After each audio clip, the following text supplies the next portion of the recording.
गोपाल भज मन गोविंदा गोविंदा गोपाला गोविंदा गोपाला गोविंद गोविंद गोपाल भज मन गोविंदा गोविंद गोविंद गोपाल भज मन गोविंदा गोविंदा गोपाला गोविंदा गोपाला गोविंद गोविंद गोपाल भज मन गोविंदा गोविंदा गोपाला गोविंदा गोपाला। सभी पुण्य आत्मा पूरी एकाग्रता के साथ एक एक शब्द को, अभी तो हम जो बात बोल रहे हैं वो हमें बहुत अच्छी नजर आएंगी। क्यों? अर्जुन वही करेगा जो हम करते हैं, अर्जुन वही बोलेगा जो हम बोलते हैं। भगवान के आगे भी झूठ, संत महात्माओं से भी झूठ।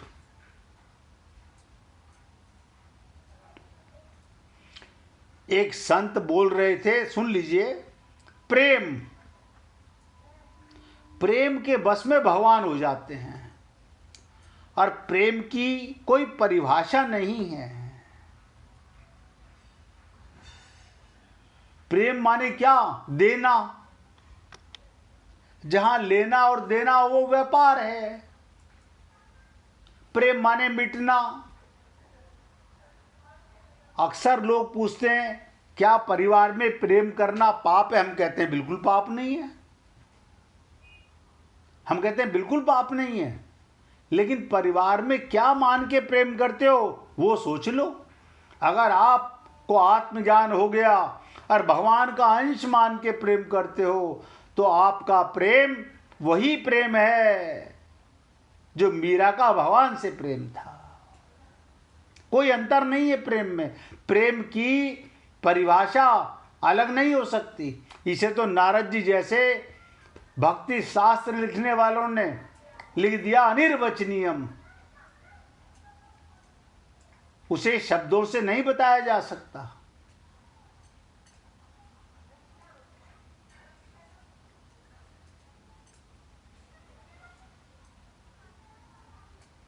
कहते हैं ना, जो जो उपासक जिस जिस उपास्य का श्रद्धा पूर्वक पूजन करना चाहता है उस साधक की श्रद्धा को भगवान उस उपास्य के प्रति दृढ़ करते जाते हैं। ऐसे कहने का भगवान का ये तात्पर्य मालूम देता है, मैं सभी उपासकों को केवल अपनी तरफ ही नहीं खींचता। ध्यान दीजिएगा, भगवान ये नहीं कहते मुझसे प्रेम करो, अपना पक्ष ही नहीं रखता। मैं तो ये देखता हूं कि उपासक की रुचि, उपासक की श्रद्धा किस उपास्य में है। अंतर्यामी और सर्वसमर्थ होते हुए भी भगवान क्या कहते हैं? अंतर्यामी, सबके मन में बैठे हुए हैं, सबके हृदय में रहते हैं, और सर्वसमर्थ होते हुए भी मैं उस उपासक को वहाँ से विचलित ना करके, उसकी श्रद्धा को वहाँ से ना हटाकर उसी उपास्य में उसकी श्रद्धा को दृढ़ कर देता हूँ। भगवान की कृपालुता को समझो। भगवान इस अत्यंत कृपालुता को समझकर उपासक का आकर्षण और खिंचाव भगवान में होना चाहिए। नरेंद्र भाई जरा आवाज बंद कर लेना मोबाइल की। तो भगवान हमारे को सच्चे प्रेम से पीछे नहीं हटाते। बड़ा मुश्किल क्या है हम सच्चे प्रेम को जानते नहीं हैं। इसलिए हे पुण्य आत्माओं, अब मैं आपके साथ अभी 2 श्लोकों पर, क्या 3 श्लोकों पर चर्चा हुई, 28, 29, 30। ये देखिएगा, ये 3 श्लोक एक साथ थे। अब 31वें श्लोक में, पूर्व श्लोक में, तीनों श्लोकों में अर्जुन अपने शरीर के शोक जनित 8 चिन्हों का वर्णन करके अब अर्जुन भावी परिणाम के सूचक शकुनों की दृष्टि से युद्ध करने का अनौचित्य बता रहा है। मैं युद्ध क्यों नहीं करना चाहता। अभी ये 8 चीज क्या थी उसका शरीर कांप रहा है। क्या मतलब? 5 इंद्रियां, 5 ज्ञान इंद्रियां होती है ना शरीर में, और 3 सूक्ष्म शरीर, मन बुद्धि चित्त, यानी ये 8 चिन्ह का वर्णन करके कि गांडी छूट रहा है, मेरा गला सूख रहा है, मेरे हाथ कांप रहे हैं, मेरे पैर कांप रहे हैं, मैं युद्ध करने के लायक नहीं हूं। अब आगे अपने भावी परिणाम को ऐसा करने वाले कायर व्यक्ति का खाली यहां बात नहीं रहती।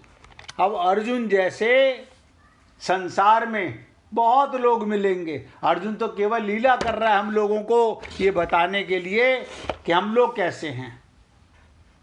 आगे 31वें श्लोक में अर्जुन क्या कहते हैं? हे केशव, मैं लक्षणों को देखकर, शकुनों को देखकर भी विपरीत देख रहा हूं। यानी मुझे ऐसे शकुन हो रहे हैं। आप और हम लोग बहुत कहते हैं हमें ऐसा शकुन नजर आ रहा है, ये अच्छा शकुन नहीं है। आप देखिएगा, ये सब मिथ्या बातें हैं संसार की। ये जब भगवान काटेंगे एक एक शब्द को, तब आप और हम लोग सोचेंगे कि आप और हम लोग सुनने के बाद भी वही काम करते हैं। कहते हैं मेरे को ये शकुन नजर आ रहे हैं, ये अच्छे शकुन नहीं है, विपरीत देख रहा हूं। और युद्ध में अपने रिश्तेदारों को, अपने परिवार के लोगों को मारकर लाभ भी नहीं देख रहा। आप कहेंगे ये तो अर्जुन कोई बुरी बात नहीं कह रहा, क्योंकि अर्जुन देख रहा है परिवार वाले तो मेरे भी मरेंगे और सामने वाले भी हैं, तो दोनों एक ही परिवार। अगर इतना ज्ञान हो जाता कि वासुदेव सर्वम, सब भगवान के हैं, तो युद्ध जीवन में होता ही नहीं कहीं संसार में।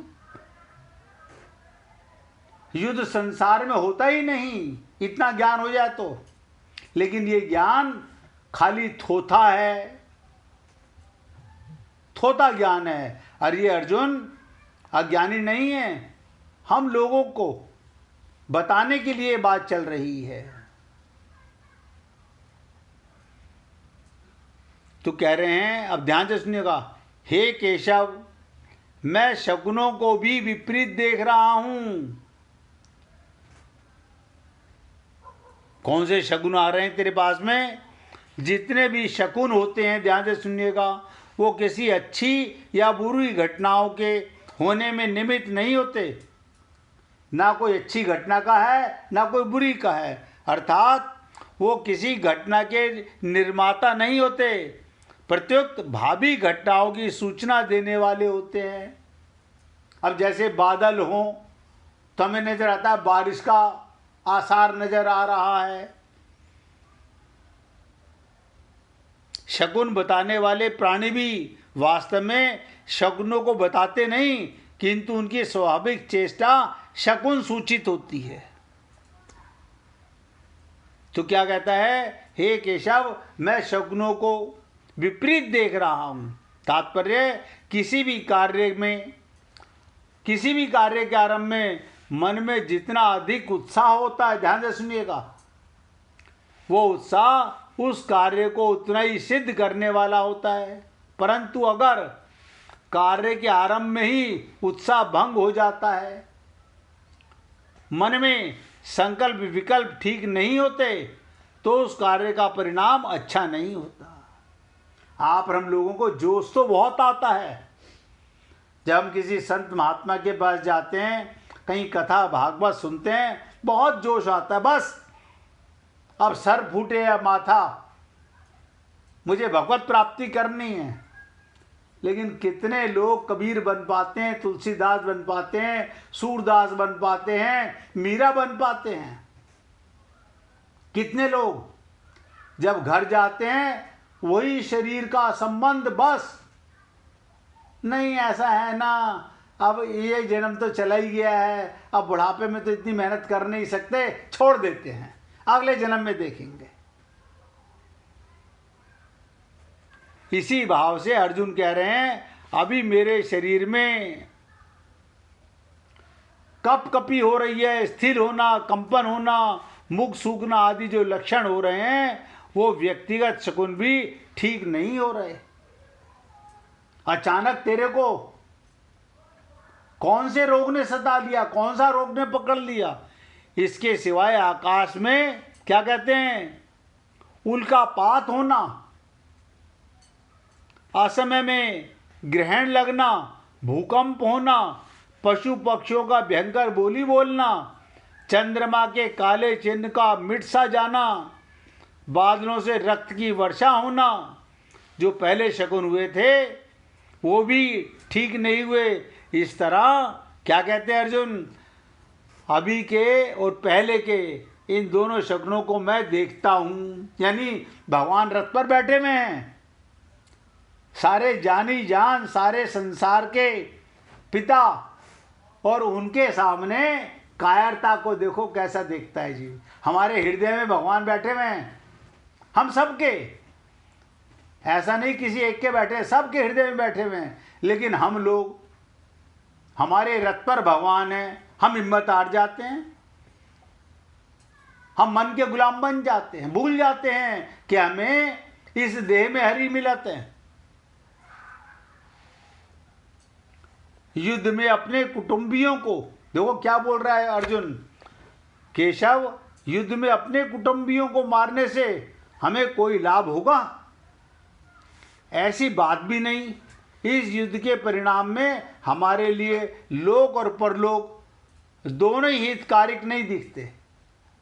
मेरे को तो ना यहाँ नजर आ रहा है ना आगे। मैं युद्ध करके अपने ही स्वजनों को मारूंगा तो ना तो यहाँ पर सुख भोग पाऊंगा, ना यहाँ से आगे सुख भोग पाऊंगा। कारण कि जो अपने कुल का नाश करता है, ध्यान से सुनिएगा, ये शब्द मैं नहीं बोल रहा हूं, ये श्लोक में अर्जुन बोल रहा है। जो अपने कुल का नाश करता है वो अत्यंत पापी होता है। भगवान चुप, भगवान ने तो केवल एक काम किया कि मूर्ख को, अज्ञानी को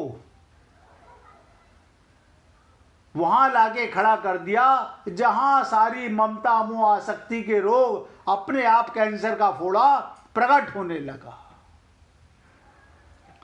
कुल का नाश करने में हमें पाप ही लगेगा केशव, इससे हमारे को नरकों की प्राप्ति होगी। यानी तू नरक और स्वर्ग को जानता है, इसका मतलब तो ये हुआ आप और हम लोग नरक और स्वर्ग को जानते हैं। हमें ये पता ही नहीं चला आज तक कि इस देह को, ये देह किस लिए मिला है, ये रथ किस लिए मिला है?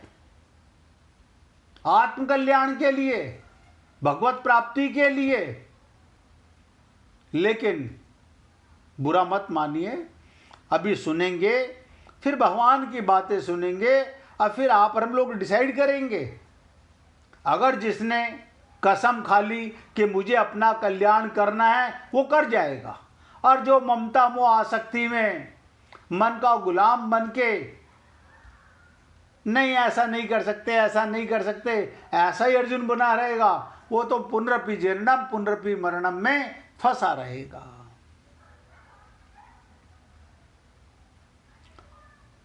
अब मूल चीज क्या है अर्जुन शरीर में होने वाले लक्षणों को भी शकुन मान रहा है। बताइए, मेरा हाथ कांप रहा है, मेरा पैर कांप रहा है, मेरी दाईं आंख फड़क रही है, मेरा दायां अंग फड़क रहा है। हम सब लोग बोलते हैं यही, क्योंकि हमने सुना ऐसा ही है। किंतु उनकी स्वाभाविक चेष्टा से शकुन सूचित होते हैं। और अब क्या कहता है?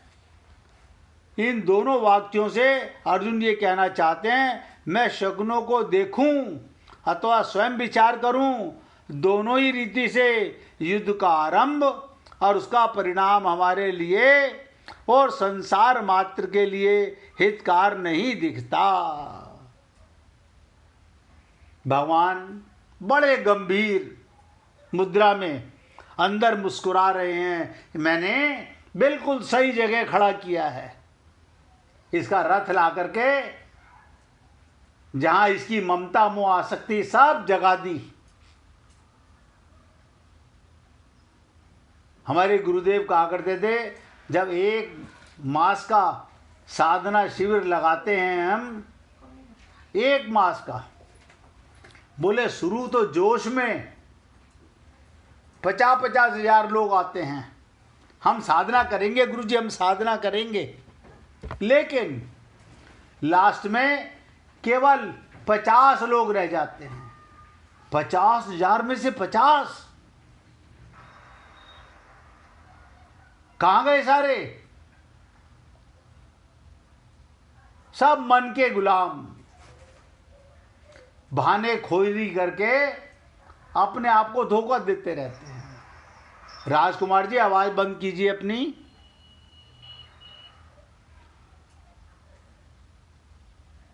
तो क्या कहना चाहता है? शरीर में होने वाले लक्षणों की नहीं, वो तो शकुन अपशकुन है।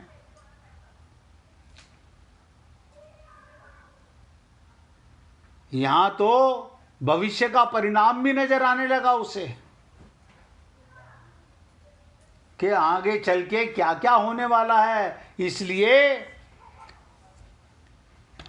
यानी अर्जुन अपनी कायरता भगवान को ही समझा रहा है। बताइए, अपनी कायरता, अपनी अज्ञानता, अपनी मूर्खता भगवान को समझा रहा है। और हम लोग भी संत महात्माओं को समझना नहीं, समझाने में लगे रहते हैं। भगवान चुप करके सुन रहे हैं और संत महात्मा भी चुप करके सुनते रहते हैं। महात्मा बुद्ध के सामने एक बार एक राजकुमार आया, बोले मैं आपका शिष्य बनना चाहता हूं, लेकिन मेरे ये प्रश्न हैं। महात्मा बुद्ध ने कहा, तेरे जितने प्रश्न हैं सबका जवाब तुझे मिलेगा, लेकिन पहले मेरी शर्त माननी पड़ेगी। क्या शर्त माननी पड़ेगी? कि इतने दिन, इतने मास मेरे साथ तुझे साधना में रहना पड़ेगा और कोई प्रश्न नहीं करेगा। इसके बाद तुझे पूरा मौका दूंगा, तू खूब प्रश्न करना। अब वो हंसने लगा, बोला ठीक है, इसमें क्या बात है, मैं राजकुमार हूं, जो आप कहेंगे मैं करूंगा, लेकिन आपको मेरे सारे प्रश्नों का जवाब देना पड़ेगा। महात्मा बुद्ध बोले 100% दूंगा। वहां पर जो महात्मा बुद्ध के अनुयायी पहले से विराजमान थे, कई कई वर्षों से थे, सब हंसने लगे। वो राजकुमार देखने लगा, बोला अरे आप लोग हंस क्यों रहे हो? आप लोग हंस क्यों रहे हो? बोले हम हंसी ये आ रही है, जब हम आए थे गुरुजी के पास तो हमारे भी मन में बहुत प्रश्न थे, हमारे मन में भी बहुत प्रश्न थे, लेकिन यही बात हमसे भी कही थी गुरुजी ने। बोले आज हमें ज्ञान हो गया, अब कोई प्रश्न ही नहीं रहा। कोई दुखी नहीं रहा, कोई झंझट ही नहीं रहा, कोई तेरा मेरा रहा ही नहीं, अपना पराया रहा ही नहीं।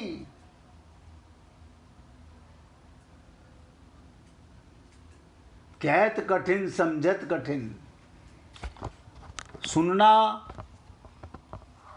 कहना बड़ा आसान होता है, लेकिन रियलिटी को अपने जीवन में उतारना बहुत भारी काम होता है। 1 मिनट भगवान का कीर्तन कर लें, फिर आगे चर्चा करेंगे। ऐसी कृपा